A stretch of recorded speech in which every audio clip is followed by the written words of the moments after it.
Hey everybody, welcome back to 3 Day Weekend. I'm your host Chris, and I'm here for a 150-hour service and review on old Provalone. This is my 2020 Polaris Pro XP, and it has 150 hard-earned hours onto it, and I'm going to bring it in and do some service. But before I do, I got to clean it, because it is disgusting. Got a couple of issues I think going on with it. I'll know better once I get it up in the air. But it's feeling a little clunky, so let me get this thing all cleaned up and we'll throw it up on the lift and get started.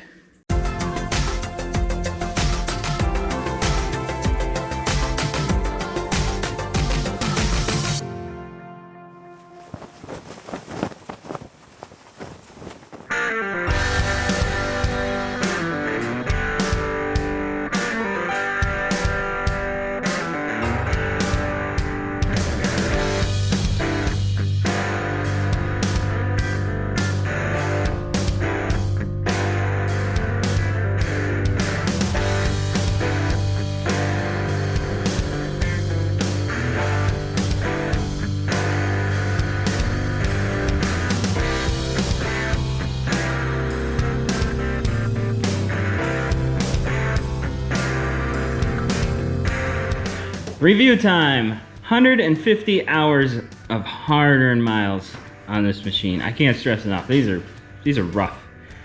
They get beat up. Deep mud, all this, they get beat up. The only thing I have to complain about is, don't worry about that guy. I remember that one. That was a hard hit. It's starting to feel a little loose. We fixed the steering problem last time with this knuckle that was loose, and that isn't loose anymore, but I have just a little bit of play in my steering wheel, which I'm moving the steering wheel back and forth, and it's not moving down here. So there's something up here that is a little loose.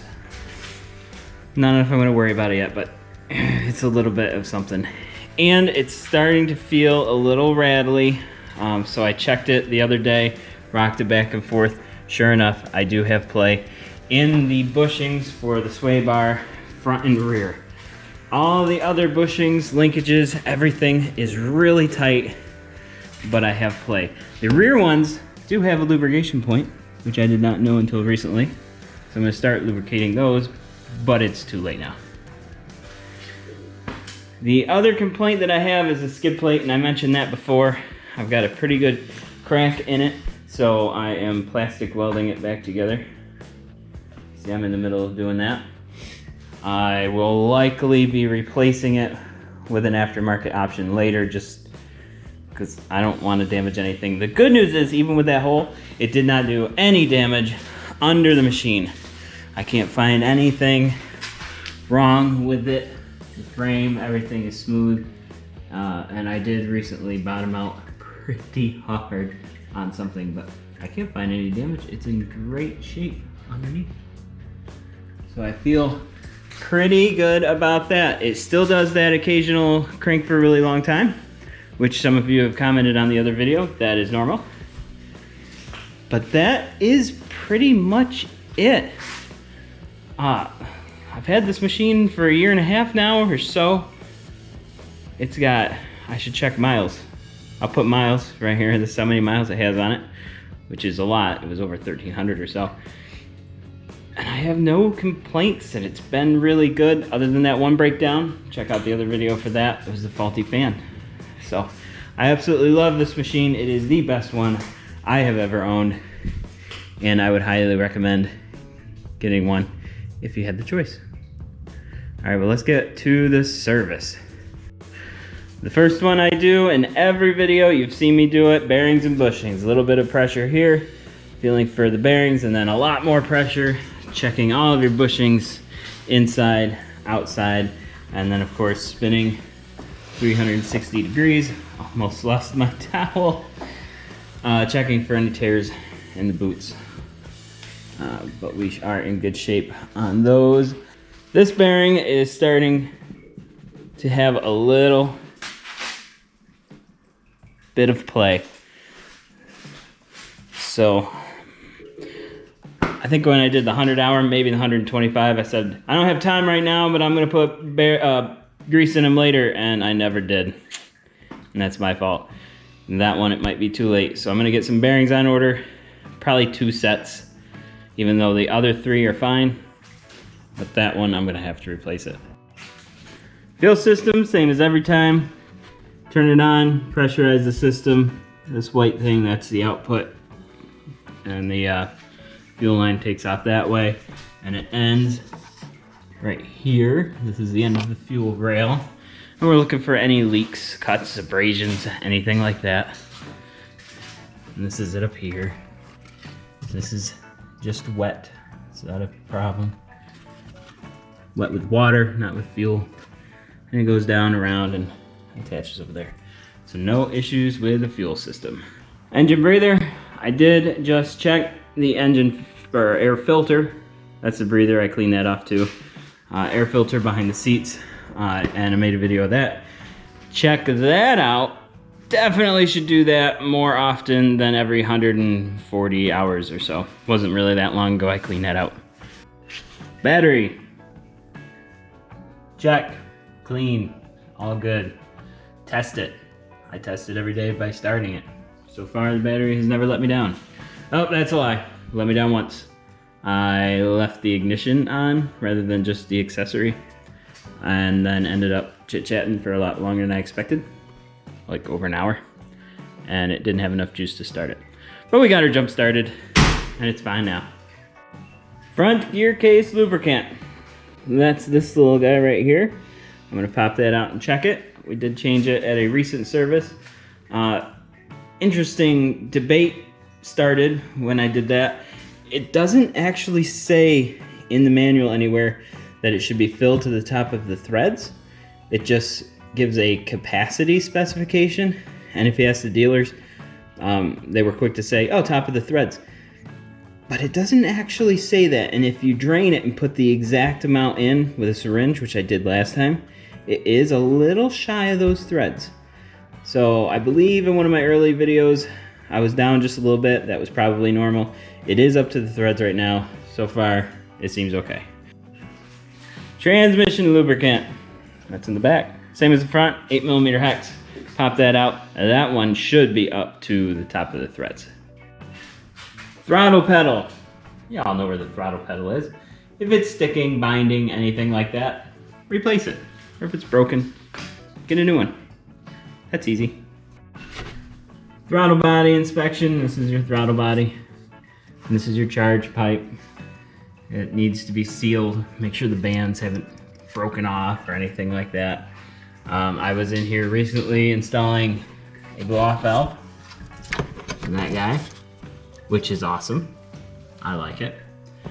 And I checked them all while I was in there. Easiest way, honestly, to check that, just pull the whole box out, and then you get right to the whole thing. What's up, bud? What? Check the shifter linkage? Right here? Yeah? Okay, I'll check it. This is your shifter linkage. You should know already if there's any issues with it, but these bolts should be tight. This boot not torn. That's pretty much it for your shifter linkage. Next up is the drive belt. Just clean it out, blow it out, make sure the belt doesn't have any burn marks, anything like that. And clutches are tight. Not too much to worry about right there. Coolant system. Here's your coolant or reservoir. You can see if it's full or empty. While you have the box out, checking your charge pipe, you can see printing on the side. You can kind of see it from down here too. But make sure that's full. It says to pressure test it annually or something, test its strength. I don't know or have the tools to do that. So we're gonna say, it's good. It also mentions while you're in there, check in your drive belt to check your clutches. Inspect, clean, replace any worn parts. Engine oil, fasteners, lines. There is a turbocharger up front and an oil tube back in this abyss.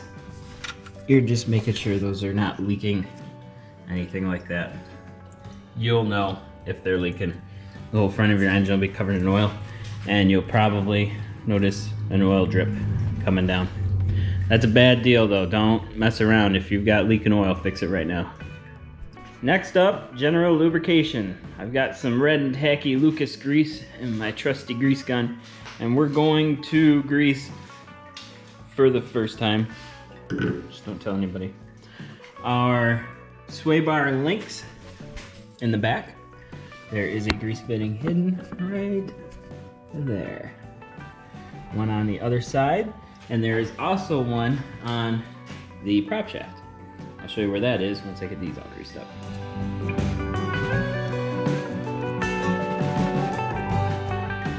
So the last grease point is down here, right there on the prop shaft. I don't know, it's hard to tell for the skid plate sitting over there, but it looks like there's a slot right in the middle, which I'm thinking will line up with this.